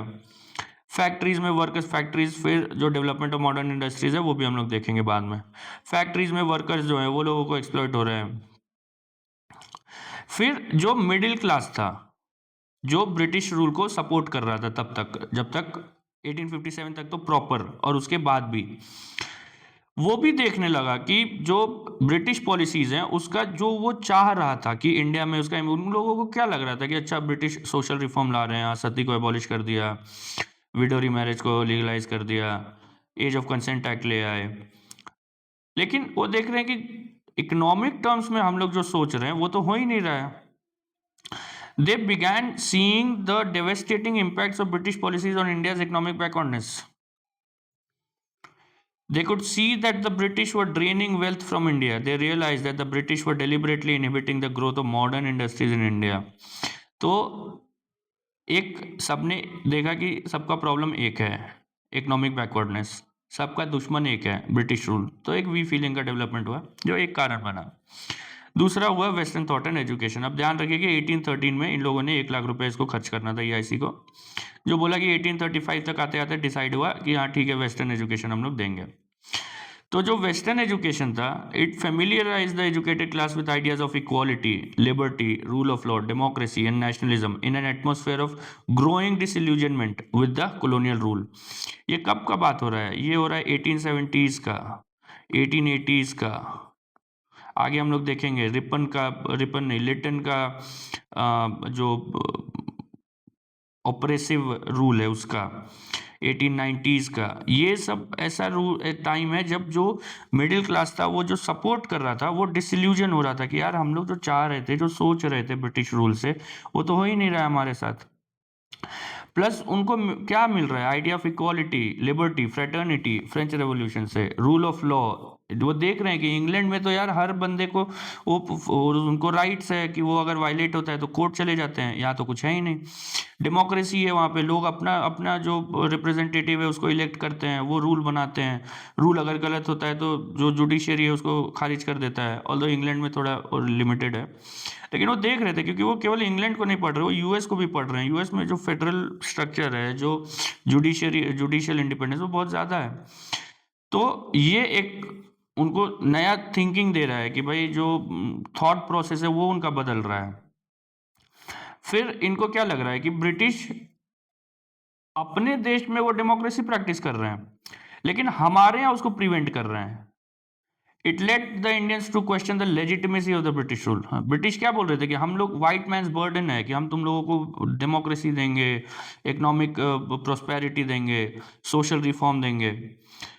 1857 के बाद तो सोशल रिफॉर्म भी कम हो गया, ना के बराबर हो गया। तो ये भी वो देख रहे हैं कि भाई ये अपने देश में कुछ कर रहे हैं, हमारे देश में कुछ बोल कुछ रहे हैं, कर कुछ रहे हैं। फिर इंडियन जो वेस्टर्न एजुकेशन था, इन्होंने इकोनॉमी भी पढ़ा, तो उन्होंने इकोनॉमिक एक्सप्लॉयटेशन को समझा कि कैसे इंडिया को एक कॉलोनियल इकोनॉमी में बदल दिया है, कि हमारे यहाँ से ये रॉ मटेरियल्स खरीदते हैं, ये वहाँ लेके जाते हैं, वहाँ पे इंडस्ट्रीज में उसको देते हैं, वहाँ से गुड्स हमें बेचते हैं, और हमारे यहाँ जो इंडस्ट्रीज है उसको डेवलप नहीं होने दे रहे हैं। तो they realise British had turned India into a colonial economy, a source of raw material and a market for finished goods. फिर इनको मिल गया इंग्लिश। अब कोई बोल रहा है बांग्ला, कोई बोल रहा है मराठी, कोई बोल रहा है तमिल। तो इनको यूनाइट, एक लैंग्वेज तो चाहिए ना, एक कॉमन लैंग्वेज, कि बांग्ला में अगर कोई कुछ लिखा है, बंगाल से कोई कुछ लिखा है, तो तमिलनाडु में, मद्रास में, आंध्र प्रदेश में, महाराष्ट्र में उसको पढ़ के समझ सके कोई, और उससे या तो एक्सेप्ट करे कि हाँ यार ये बात तो सही है। ये में वी फीलिंग तभी डेवलप होगा ना जब वो समझेगा कि हाँ इसके यहाँ, तो सब जाके थोड़ी देखेगा कि भाई बंगाल में क्या हो रहा है, वो तो पढ़ेगा कि हाँ देखो फेमीन आ गया, 2 साल बाद देख रहा है यार हमारे यहाँ भी फेमीन आ गया, फिर अगले साल पढ़ रहा है यार मद्रास में भी फेमीन आ गया। तो देख रहा है कि कॉमन एक चल रहा है, तो वो इंग्लिश लैंग्वेज ने उसको बहुत मदद किया। इसके कारण वो प्रेस डेवलप हुआ। प्रेस में फिर जैसे सूर्यनाथ बनर्जी, तिलक का बहुत वो था, फोर्सफुली लिखते थे वो, गांधी जी ने प्रेस को यूज़ किया। तो इंग्लिश अगर नहीं आता तो ये बहुत बड़ा वो होता। तो जो वेस्टर्न थॉट एंड एजुकेशन है, इसने भी बहुत इंपॉर्टेंट रोल प्ले किया। फिर administrative and economic unification of the country. एक तो इन्होंने कॉमन एडमिनिस्ट्रेटिव स्ट्रक्चर दे दिया, तो जो लीगल प्रॉब्लम हो रहा है वो सबको हो रहा है, जो एडमिनिस्ट्रेटिव प्रॉब्लम हो रहा है मतलब करप्शन हो गया, डिस्क्रिमिनेशन हो गया, रेशियल वो डिस्क्रिमिनेशन हो गया, ब्यूरोक्रेटिक एपैथी, मतलब वो देख रहा है कि भाई वहाँ पे जैसे 1877 में क्या होता है कि एक भारी फेमीन चल रहा है इंडिया में 1876 से 1878, और उसी समय दिल्ली दरबार लगाया वो लिटन ने और भारी खर्चा किया। तो तुम ये नहीं देख रहे हो कि जनता का क्या नीड्स है, तुम बोल रहे हो कि हम तुम्हारे फायदे के लिए ही इंडिया में हैं, तुम अपने आप पे खर्चा कर रहे हो, अपने देश का फायदा कर रहे हो और हमारा ऐसा हाल कर रहे हो। तो ये एक लोगों को समझ में आया। Economic unification meant that effects of any economic problem rippled through the entire country. जैसे अगर एक जगह फेमीन आया, बंगाल में फेमीन आ गया, अब बंगाल में होता है राइस का कल्टीवेशन, तो वहाँ फेमीन आ गया तो भाई पूरे देश में वो अफेक्ट करेगा ना। तो famine in one region affected the prices and availability of food stuffs in all parts of the country. अब अगर कहीं वीट का प्रोडक्शन हो रहा है देश में, वहाँ पे फेमीन आ जाता है। एक तो आप सोचो कि कितना फेमीन आया है, जो ऐसा बोलते हैं कि 70 मेजर एंड माइनर फेमीन्स हुआ है जो ब्रिटिश रूल मतलब 1857 से 1947 तक क्राउन रूल में। तो वो समझ रहे हैं कि भाई वहाँ पे फेमीन आता है, असर हमारे यहाँ होता है। The introduction of railways, telegraph and postal system, मतलब इंडिया को ये यूनिफाई कर रहे हैं, speeded up the process of unification. जो अगर खत भेजना होता, बंगाल में कोई नेता बैठा हुआ है उसको तमिलनाडु में भेजना है, तो अब तुरंत भेज सकता है कि देख भाई यहाँ ऐसा हो रहा है, हम लोग एक मीटिंग कर रहे हैं, आ जाओ भाई, या जो भी उनको करना है, तो तुरंत तो कम्युनिकेट कर सकते हैं। रेलवेज है भाई, तुरंत इधर से उधर कर, उस समय टाइम लगता होगा और अभी भी लगता है, उस समय और ज़्यादा लगता होगा, लेकिन अब वो घोड़े पे बैठ के जाएंगे तो उससे तो कम ही लगेगा ना। तो एक इकोनॉमिक एडमिनिस्ट्रेटिव और इकोनॉमिक यूनिफिकेशन भी बहुत इंपॉर्टेंट रोल प्ले किया। फिर जो मेरे हिसाब से सबसे इंपॉर्टेंट नहीं, बहुत खास ये रोल है, वो है प्रेस एंड लिटरेचर का। आपके पास ग्रीवेंस है, आपको प्रॉब्लम है, लेकिन आप उसको एयर कैसे, मतलब उसको बताइएगा, वेंट कैसे करिएगा, उसको आप बताइएगा कैसे लोगों को, तो वो प्रेस के थ्रू आप करते हैं। इसलिए उसको बोला भी जाता है कि फोर्थ पिलर ऑफ डेमोक्रेसी। तो इंग्लिश लोग आए, उन्होंने ही प्रेस लाया और उसको यूज़ किया इंडियंस ने अपने लिए। वो नेशनलिस्ट आइडियाज़ को स्प्रेड करने में मदद की है, नेशनलिस्ट क्रिटिक और ब्रिटिश रूल को स्प्रेड करने में मदद की है। Official policies were criticized. Indian point of view was put forward. People were asked to unite and work for the national cause. Ideas such as self-government, democracy, the need for industrialization were spread. The press enabled nationalists living in different parts of the country to exchange views. अब जैसे बंगाल में कोई उस समय newspaper का जो वो था ना, रीडरशिप था, वो बहुत कम था, मतलब 1000, 500, 700 ऐसा था, क्योंकि वो लिटरेट लोग ही नहीं थे। लेकिन जो पढ़ते थे वो फिर कम्युनिकेट कर रहे हैं एक दूसरे से, वो वही लीडर बन रहे हैं जो कम्युनिकेट, जिनको उस समय असल में जो लीडरशिप बनना था वो इसी के मदद से वो बने हैं, कि वहाँ वो समझ रहे हैं कि उधर भी वही असर हो रहा है, यहाँ भी वही असर हो रहा है। बंगाल में कुछ अगर ऐसा होता है कि चलो कोई एडमिनिस्ट्रेशन है किसी का, उसने कुछ ऑपरेसिव ऐसा मेजर कर दिया, कोई ऐसा पॉलिसी ला दिया जो यूजुअली मद्रास में पता नहीं चलता, लेकिन वहाँ के किसी जो नेता है, जैसे फॉर एग्जांपल सूर्यनाथ बनर्जी हैं, उसने अपने बंगाली में लिख दिया, बंगाली मतलब उनका न्यूज़पेपर का नाम बंगाली था, बंगाली लैंग्वेज नहीं, उसमें कुछ लिखा, वो अब गया है मद्रास में, उसका वो हो रहा है, बिक रहा है, वहाँ किसी ने पढ़ा, उसने कुछ लिखा, वो सूर्यनाथ बनर्जी पढ़ रहे हैं, लाला लाजपत राय पढ़ रहे हैं। तो वो एक चीज हुआ कि जो एक व्यूज हो रहा था, इसको केवल व्यू एक्सचेंज नहीं हो रहा है, वो व्यू को फॉर्म भी कर रहा है। अब ऐसा नहीं, पहले क्या होता था कि एक गांव है, उसमें कोई 2-4 लोग होंगे जिनको पढ़ना आता है, अब वो चाय की दुकान पे वो बैठते थे, ये लिटरली ऐसा हुआ है, होता था कि वो बैठे हुए हैं और एक आदमी पढ़ रहा है और 5-6-10 लोग उसको सुन रहे हैं। तो वो भी एक तरीका था कि जो न्यूज़पेपर है, जो प्रेस है, उसने नेशनलिस्ट आइडियाज़ को स्प्रेड करने में मदद किया। लिटरेचर क्या था, तो feeling of oneness among the Indians were produced in the form of novels, essays and patriotic songs. अब देखिए, पेट्रियोटिक सॉन्ग्स उस समय आप अगर सर्च करोगे तो इंडियन ये जो है पब्लिशिंग डिपार्टमेंट है गवर्नमेंट ऑफ इंडिया का, उसका एक किताब है ज़ब्तशुदा तराने और एक किताब है ज़ब्तशुदा कहानियाँ, मतलब ऐसे कहानियाँ जिनको गवर्नमेंट ने उस समय बैन कर दिया, ख़त्म कर दिया, डिस्ट्रॉय कर दिया, लेकिन किसी तरह वो बच गए। जैसे भगत सिंह का जो वो एक फ़ोटो है जिसमें वो कैप पहने हुए हैं और शेव हैं, तो वो फ़ोटो उसको स्मगल करके लेके गया था। उसको रातों रात जब हुआ कि हाँ इनको फांसी हो रहा है, उसको स्मगल करके लेके गया और उसको फिर पब्लिश किया। ये कामा मकलीन का किताब है the history of inter war India, उसमें दिया हुआ है। फिर देखिए जैसे बंगाल में बंकिम चंद्र चटर्जी थे, रविन्द्रनाथ टैगोर थे। ये बंकिम चंद्र चटर्जी तो बहुत बड़ा नाम है, रविन्द्रनाथ टैगोर भी बहुत बड़ा नाम है अपने में।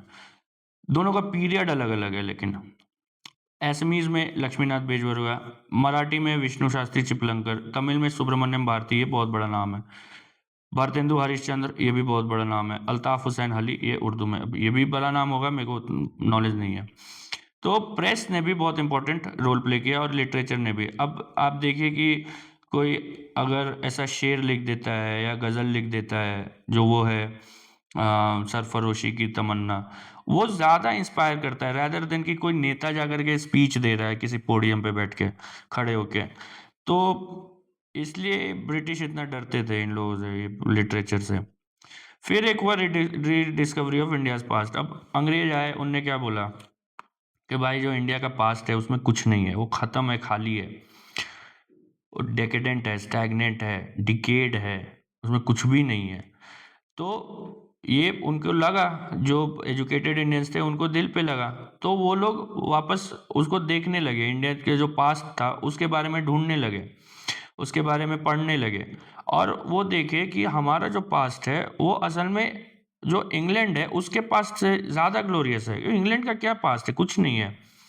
अगर आप आज से 500 साल पहले जाओगे तो उसमें कुछ भी नहीं है। हमारे पास कितना लोग हैं, अशोका है, गौतम बुद्ध हैं, अकबर है, शिवाजी है, तो पल्लव्स हैं, चालुक्यास हैं, गुप्ताज हैं, मतलब हिस्ट्री भरा हुआ है इंडिया का। जहाँ हम लोगों का जब हिस्ट्री हो गया था 1,500, 2,000, 3,000 साल का, तब तो वहाँ वो हुआ है, रिनेसेंस हुआ है। तो इन लोगों ने समझा कि भाई ब्रिटिश जो है ये हमें एक तरह से फॉल्स कॉन्शियसनेस में रखना चाह रहे हैं कि हमारा जो हिस्ट्री है वो सही नहीं है, वो ठीक नहीं है, उसमें कुछ नहीं है, और इसलिए हम लोग आए हैं तुमको सिविलाइज करने। तो इंडियंस ने बोला भाई हमारा तो सिविलाइजेशन पहले था ही, हम तो पहले सिविलाइज थे ही। ये तो तुम आए जो पिछला 100 साल 150 साल का इतिहास देखते हैं तब पता चलता है कि भाई तुमने हमारा जो सिस्टम था उसको बिगाड़ दिया।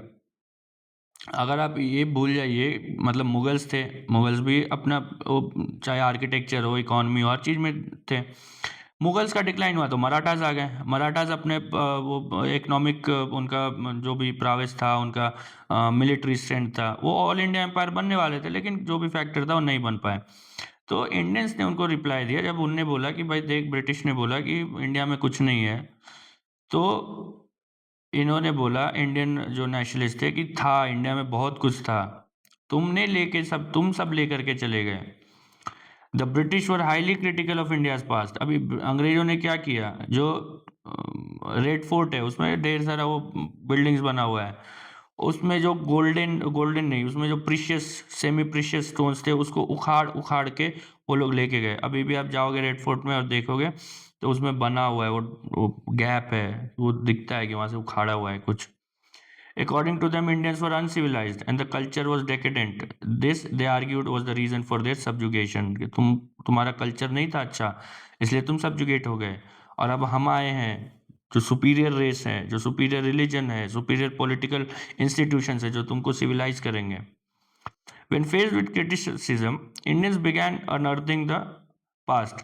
They found a rich, vibrant and pan-India civilization that had degraded in the recent past. मतलब अंग्रेजों के आने के बाद a sense of pride was aroused. Indians felt that to restore the past glory, British rule had to be overthrown. ये overthrown का जो term है ना, ये तो यहाँ पे यूज़ करना सही नहीं होगा क्योंकि ये अर्ली नेशनलिज्म है। लेकिन हाँ, उन्होंने बोला कि जो अंग्रेजी जो रूल है वो ठीक नहीं है इंडिया के लिए। फिर रेशियल डिस्क्रिमिनेशन, ये हर जगह जो आप देखोगे, आर्मी हो, सिविल सर्विस हो, हर जगह रेशियल डिस्क्रिमिनेशन है, क्योंकि वो उस समय जो थ्योरी था ना, रेशियलिज्म का थ्योरी चलता था पहले, कि एक जो रेस है वो बेटर है, जो वाइट्स हैं, जो वाइट है वो बेटर है, जिसका स्किन वाइट है। तो इस हिसाब से जो अफ्रीका के लोग हो गए, उनको इन्होंने बोल दिया कि ये जानवर है, इससे काम कराओ, इसलिए इनको स्लेव बना के लेके गए। इंडियंस कहीं बीच में आते थे, तो बोले कि ठीक है भाई, तुम काम चलाओ, ऐसा कुछ। The British adopted an attitude of racial superiority against the Indians, और ये केवल अंग्रेजों ने ही नहीं किया, ये पहले पोर्टुगीज ने किया, लैटिन अमेरिका में स्पेनिश ने किया, जो नॉर्थ अमेरिका में जो रेड इंडियंस थे वहाँ पे स्पेनिश लोगों ने किया, इटालियंस ने जहाँ पे वो किया, कॉलोनाइज किया, वो उन्होंने किया, इंडो चाइना में पढ़ोगे तो डच ने किया, हर जगह जो यूरोपियंस थे उनको लगता था कि हम रेशियली सुपीरियर हैं। Indians regularly face racial discrimination by British in different spheres, social, religious, etc. यहाँ पे जुडिशियल होगा शायद, इसको हम देख लेंगे। एक और अब देखिए, ये एक हिस्टोरियन है G.O. ट्रेवेलियन, ये क्या बोलते हैं कि the testimony of a single one of our countryman, मतलब British, has more weight with the court than that of any number of Hindus, इसको इंडियंस पढ़िए। A circumstance which puts a terrible instrument of power into the hands of an unscrupulous and grasping Englishman।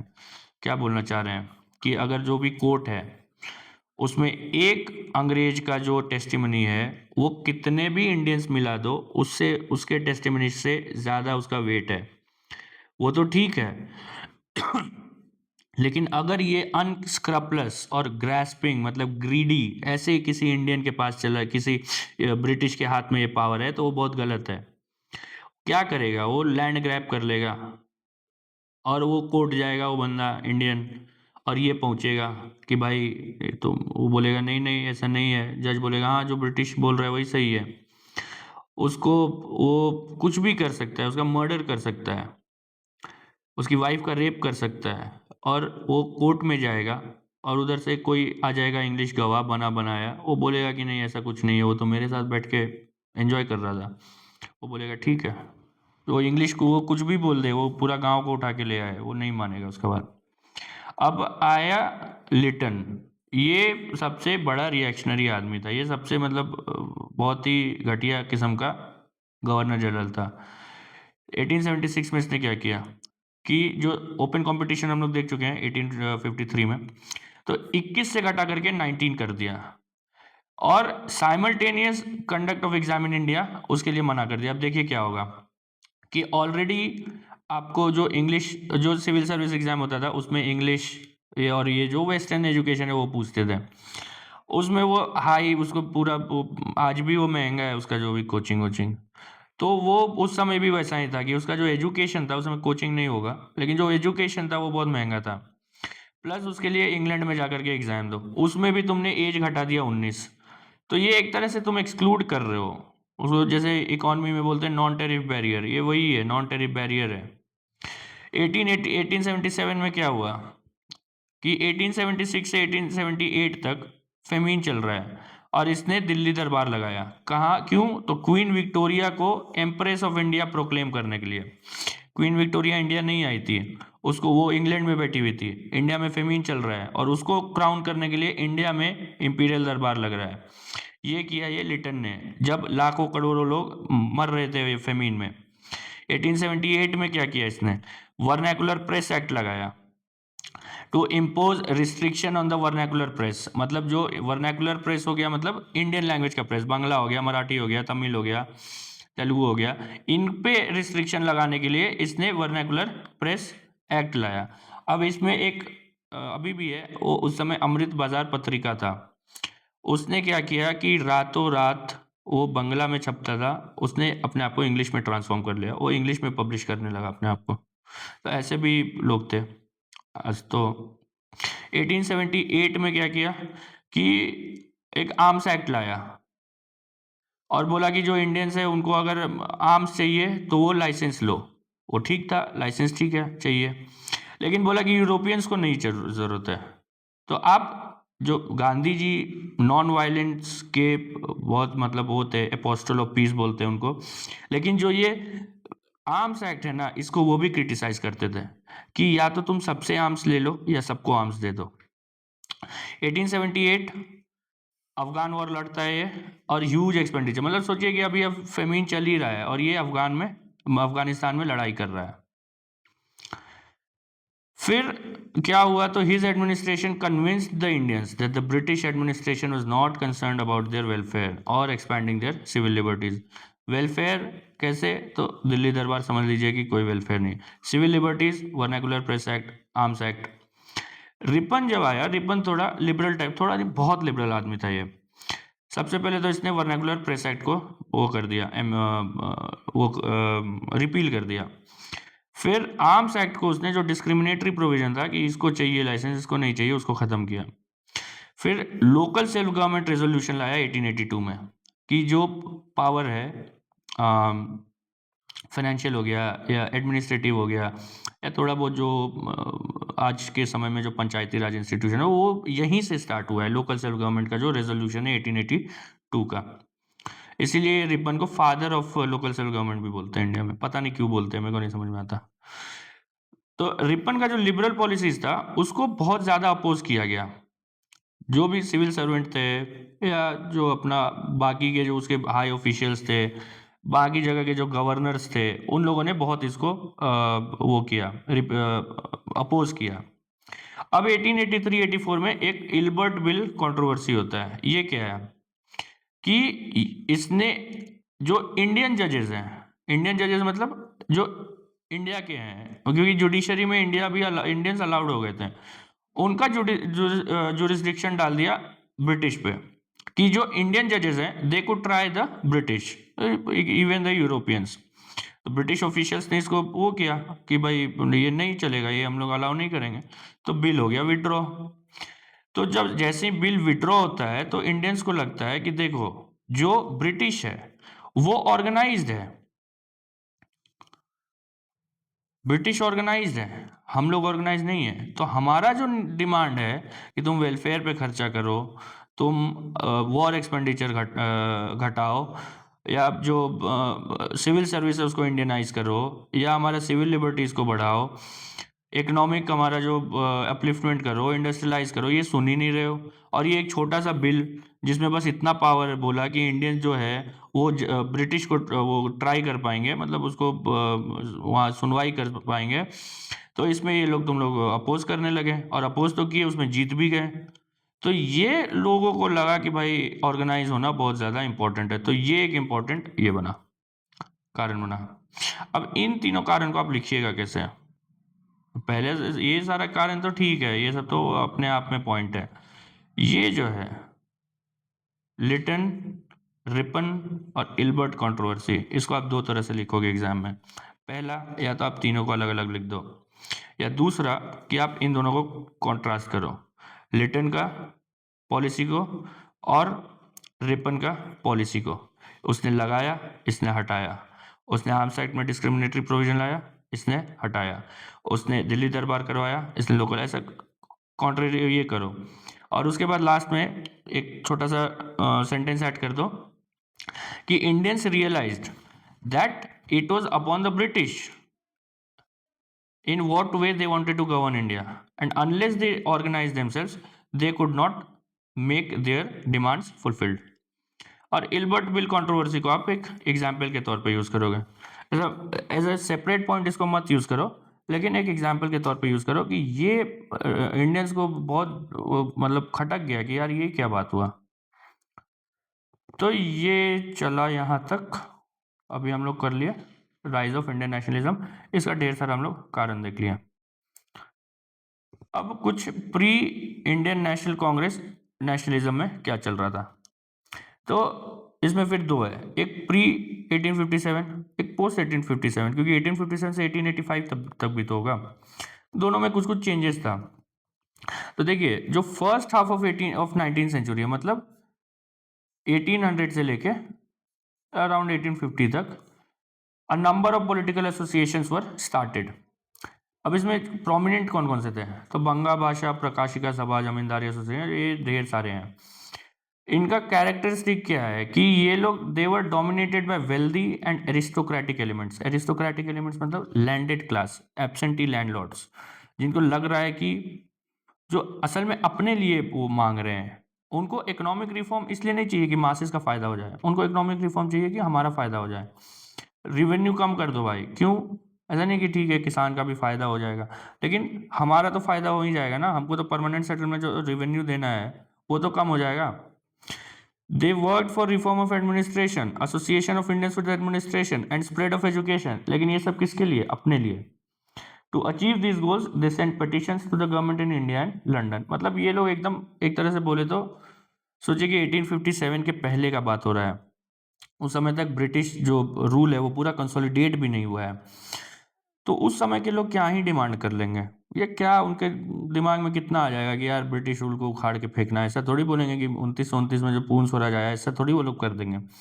तो थोड़ा थोड़ा कि भाई ये भी हम लोगों को कर देते आप तो भाई सही हो जाता, हमारे लिए थोड़ा फायदा हो जाता। तो बस उतना ही उनका था। पोस्ट 1857 में क्या होता है कि जो 1857 का जो रिवोल्ट जो फेल होता है, तो ये क्या रिवील करता है? दो चीज़। पहला कि जो ट्रेडिशनल मेथड्स ऑफ प्रोटेस्ट है वो काम नहीं करेगा। तुम ट्राइबल रिवोल्ट ले लो, पेजेंट अपराइजिंग ले लो, सिविल रेबेलियंस ले लो, काम नहीं करेगा। चाहे वो पैन और नॉर्थ इंडिया में जो पूरा हुआ था, क्यों? क्योंकि नेशनलिज्म अभी नहीं है, लोग नहीं सपोर्ट करेंगे। दूसरा कि जो ओल्ड एरिस्टोक्रेटिक क्लासेस हैं, जो ये सब ये सब जो जो हेड कर रहे हैं, Bengal British India society, British India association, Madras native association, could not be saviours of Indian society, क्योंकि वो एरिस्टोक्रेटिक क्लास हैं, वो मॉडर्न जो वेस्टर्न एजुकेशन है, नेशनलिज्म है, उसको वो समझ ही नहीं रहे हैं। उस समय एक तो वो चीज़ है भी नहीं समाज में, और वो उस लायक है भी नहीं कि उसको समझ सकें। The English educated middle class जो राइज हुआ है, जो लॉयर्स हैं, जो डॉक्टर्स हैं, प्रोफेशनल्स हैं, they were the future, to be the hope of the future. They were conscious of the benefits that India है डिराइव्ड। ठीक है, पता है मेरे को, रेलवे लाए, टेलीग्राफ लाए, सोशल रिफॉर्म किए, सब मेरे को पता है, और तुम्हारा लिबरल आइडियाज भी पता है मेरे को। लेकिन they had a sense of pride in the countries glorious past. जो अंग्रेज बोल रहे हैं कि तुम्हारा जो वो है स्टैग्नेंट है या डेकेडेंट है, सड़ा हुआ है, कुछ नहीं है तुम्हारे अंदर, वो बोल रहे हैं कि नहीं भाई, हमारा जो पास्ट है वो अच्छा है, उसमें कुछ तो है, ग्लोरियस है। And gradually developed the conviction that foreign domination was inherently opposed to the fulfillment of legitimate hopes and aspirations of the Indian people। कि जब तक ब्रिटिश रूल है तब तक कुछ नहीं होगा। अब ये एक बहुत ब्रॉड पॉइंट है, इसमें अगर आप देखिएगा तो 1885 में कांग्रेस का वो होता है, इसमें साथ में एक्सट्रीमिस्ट भी हैं और मॉडरेट्स भी साथ में है। ऐसा नहीं है कि मॉडरेट्स आए फिर एक्सट्रीमिस्ट आए। बाल Gangadhar Tilak as of consent को 1891 में ही अपोज किए थे, और गोपाल कृष्ण गोखले का डेथ 1915 में हुआ है। तो नहीं, 1905 में हुआ है शायद, हम कंफ्यूज। फिरोज शाह मेहता का 1915 में हुआ है। तो इनका डिमांड अलग चल रहा है, इनका डिमांड थोड़ा लिमिटेड है। इनका प्रोसेस जो वे ऑफ सेइंग है वो थोड़ा माइल्ड है, इनका वे ऑफ सेइंग थोड़ा वो है, एक्सट्रीम है। तो इनिशियली ये लोग ब्रिटिश रूल को वैसा नहीं कर रहे थे कि उखाड़ के फेंक देंगे। जब कांग्रेस बना तो उनको पता था कि अभी अगर हम लोग करने, तो कांग्रेस के पास उतना अथॉरिटी नहीं था कि ब्रिटिश रूल को ओवरथ्रो कर दे या वो डिमांड कर दे कि अंग्रेज तुम लोग यहाँ से जाओ। वो लोग मांग, इंक्रीमेंटल डिमांड्स था उनका कि भाई इंडियनाइज कर दो सिविल सर्विस में, रिवेन्यू घटा दो, और लॉन्ग टर्म में वो भी एक्सट्रीमिस्ट ने बोला। और आगे देखेंगे कि 1905 में गोखले बोलते हैं, और 1906 में लाला भाई नेहरू जी बोलते हैं कि हमारा जो लॉन्ग टर्म गोल है, मतलब मॉडरेट्स का या कांग्रेस का, मॉडरेट डोमिनेटेड कांग्रेस का, वो है कि हम लोग लॉन्ग टर्म में सेल्फ रूल लेंगे। तो ऐसा नहीं कि इनहेरेंटली अपोज्ड, ऐसा नहीं कि वो अपोज्ड इन द सेंस कि they wanted to overthrow the British rule, opposed in the sense that they wanted the British people to realize and British parliamentarians to realize that the rule that they had established in India was not working as they were thinking, कि उनको जो लग रहा था कि जो India में हो रहा है, तो इसलिए एक टर्म आया दादा भाई नेहरू जी का कि we do not want to overthrow the British, we just want to end the we don't want to end the British rule, we want to end the un British rule. इन्होंने किताब लिखा British and the un poverty and the un British rule. मतलब वो बोल रहे हैं यार British rule तो अच्छा है, लेकिन हम जो होना चाहिए वो नहीं हो रहा है। तो जो अन ब्रिटिश रूल है ना, करप्शन है, माल एडमिनिस्ट्रेशन है, वो सबको हटा दीजिए आप। A perception of identity in the interest of people inhabiting different parts of the Indian subcontinent was also growing. Through what? Through press, through economic backwardness, through economic unification, administrative unification. फिर इनको क्या लगा कि उनका जो grievance है they would be redress by the benevolent rulers if they could draw their attention to them. जो moderates थे, कुछ हद तक एक्सट्रीमिस्ट भी थे। Therefore, in the beginning, the middle class agitation was confined to ventilation of some specific political and economic grievances and demands. This stage was, however, to be left behind after some time. फिर जैसे political associations were dominated by land holding classes, they could not satisfy the politically conscious Indians, क्योंकि जो land holding class है उनका असल में जो vested interest है वो नेशनलिज्म पे नहीं है, वो असल में लिमिटेड है उनका गोल। वो ये नहीं सोच रहे हैं कि हम पूरा इंडिया का वो कर देंगे, उद्धार कर देंगे या मासेस का उद्धार कर देंगे। वो कुछ ना कुछ अपने ठीक है वो बोल रहे हैं कि हाँ ऐसा कर दो, वैसा कर दो, ये रिफॉर्म ला दो, वो रिफॉर्म ला दो, लेकिन अल्टीमेटली वो खुद के ही वो देख रहे हैं। वो अपना नेटिव, जैसे क्या मद्रास नेटिव एसोसिएशन, इसका मतलब क्या, वो उस सेंस में सोच रहे हैं। तो ये लोग जो नए इंग्लिश एजुकेटेड जो आए, सूर्यनाथ बैनर्जी, फिरोज शाह मेहता, गोखले, तिलक, लाजपत राय, बिपिन चंद्र पाल, ये लोगों को लगा कि ये जो एसोसिएशंस हैं वो हमारे काम का नहीं है। दादा भाई नेहरू जी इनफैक्ट, तो इन लोगों ने अपना एसोसिएशन बनाना स्टार्ट किया। सबसे पहले बना ईस्ट इंडिया एसोसिएशन दादा भाई नेहरू जी का। उसके बाद बना इंडियन एसोसिएशन ऑफ कैलकाटा 1876 में सूर्यनाथ बनर्जी और आनंद मोहन बोस का। पूना सार्वजनिक सभा जस्टिस रानाडे, एमजी रानाडे ने बनाया 1870 में। मद्रास महाजन सभा 1884 में बना जी सुब्रमण्यम अय्यर और एम वीर राघवाचारी। बॉम्बे प्रेसिडेंसी एसोसिएशन बना फिरोज शाह मेहता, केटी टलांग, बदरुद्दीन त्याबजी। अब ये तो नाम है, इसमें ये देखिए, ये ध्यान में देने का बात है कि जो ये नए एसोसिएशंस हैं इनका जो डिमांड है ये पुराने वाले जो एसोसिएशंस हैं उनसे ज़्यादा रेडिकल है। लेकिन अगर आप इसके बाद का सोचिएगा, जो एक्सट्रीमिस्ट है उनके हिसाब से ये कंजर्वेटिव है। तो आप आगे देखते जाइएगा, जैसे सूर्यनाथ बनर्जी हैं, फिरोज शाह मेहता हैं, उनके बाद आते हैं बाल गंगाधर तिलक। गांधी जी के सामने बाल गंगाधर तिलक, मतलब फिरोज शाह मेहता के सामने, गोखले के सामने बाल गंगाधर तिलक एक्सट्रीमिस्ट हैं, गांधी के सामने वो थोड़े कंजर्वेटिव पड़ जाते हैं। सुभाष चंद्र बोस का नाम लीजिएगा, जवाहरलाल नेहरू का नाम लीजिएगा, तो वो गांधी के सामने एक्सट्रीमिस्ट बन जाते हैं, गांधी थोड़ा मॉडरेट हो जाते हैं। भगत सिंह का नाम लीजिएगा, खुदीराम बोस टाइप लोगों का नाम लीजिएगा, तो even Subhash Chandra Bose and Jawaharlal Nehru become a little conservative compare to Bhagat Singh, Surya Sen, और ऐसे जो रिवोल्यूशनरीज थे, चंद्रशेखर आज़ाद। तो ये एक हुआ कि देखिए, पहले हम लोग क्या देखें कि वेरियस जो rise of nationalism, various forms of, मतलब वेरियस फैक्टर्स। उसके बाद फिर आया कि जो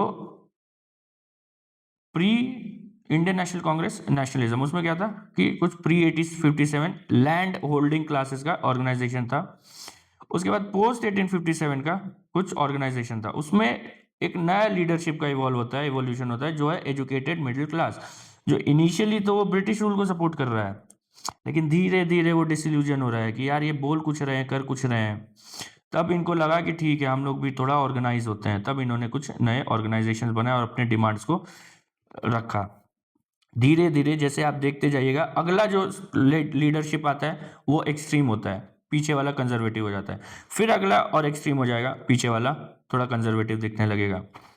तो अभी इस वीडियो में इतना ही। अभी आगे पढ़ना एक्टिविटीज, अच्छा ये वाला पढ़ लेते हैं। एक्टिविटीज ऑफ प्री 1857 एसोसिएशंस क्या क्या था। तो एक लेक्स लोकी एक्ट आया, ये क्या बोला कि जो रिलीजियस कन्वर्ट है, मतलब जो हिंदुइज्म से क्रिश्चियन बन गए हैं, उनको भी इनहेरिटेंस राइट रहेगा। तो ये ऑब्वियसली जो हिंदूज, फिर वही हो गया रिलीजन, तुम हमारे रिलीजन पे तुम अटैक कर रहे हो, तो इसके खिलाफ प्रोटेस्ट किया। इनकम टैक्स के खिलाफ प्रोटेस्ट किया। अफगान वॉर, इसके खिलाफ प्रोटेस्ट किया। वर्नैकुलर प्रेस एक्ट और आर्म्स एक्ट, इसके खिलाफ वुमेन। ये लोग क्या प्रोटेस्ट किया, मतलब क्या, ऐसा नहीं कि रोड पे उतर गए। प्रोटेस्ट किया मतलब लंबा लंबा आर्टिकल लिखा, एडिटोरियल लिखा, ओपेड लिखा, पेटिशन भेजा, गवर्नर वॉइस रॉय को भेजा, ब्रिटिश पार्लियामेंट को भेजा, किसी एमपी को भेजा, इवन जिसको प्राइम मिनिस्टर को भी लिख दिया। फिर ये वाला इंपॉर्टेंट है, campaign in the favour of Ilbert bill, जो इंडियन जजेस को ट्राई यूरोपियंस। तो इसके फेवर में इन लोगों ने प्रोटेस्ट किया, इसके फेवर में लिखा। प्रोटेस्ट करना मतलब इन्होंने लिखा, क्योंकि ये मॉडरेट्स हैं, ये streets, they don't hit the streets. तो ये अभी तक, यहाँ अगला जो वीडियो होगा उसमें हम लोग फॉर्मेशन ऑफ आईएनसी से कंटिन्यू करेंगे। तो आज हम लोगों ने देखा चार्टर एक्ट ऑफ 1813 से government of India 1858, rise of modern nationalism, उसमें जो फैक्टर्स हैं। फिर प्री आईएनसी नेशनलिज्म, उसमें प्री 1857 एसोसिएशंस, पोस्ट 1857 एसोसिएशंस। अब हमारा बच गया जो है उनका थोड़ा एक्टिविटीज देखें, और उसके बाद अब फॉर्मेशन ऑफ आईएनसी देखेंगे। ठीक है, थैंक यू।